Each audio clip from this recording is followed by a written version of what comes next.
अगर सब कुछ छोड़कर गंगा किनारे आए तो मरने के लिए नहीं, बल्कि हम सभी को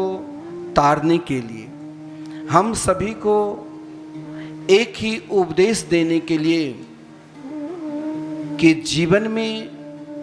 यदि अपने जीवन को हर हमेशा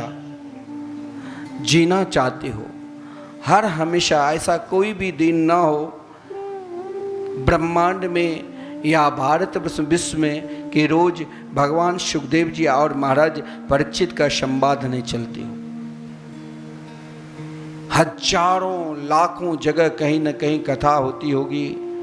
और कहीं आपस में बैठकर लोग सत्संग करते होंगे, तो महाराज परीक्षित की चर्चा, भगवान सुखदेव जी की चर्चा, क्योंकि यहाँ भक्त और भगवान दोनों की महिमा को भागवत बढ़ाते हैं। जहाँ भक्त की भी महिमा अपार और जहाँ भगवान की महिमा अपार है, वही तो श्रीमद् भागवत महापुराण है।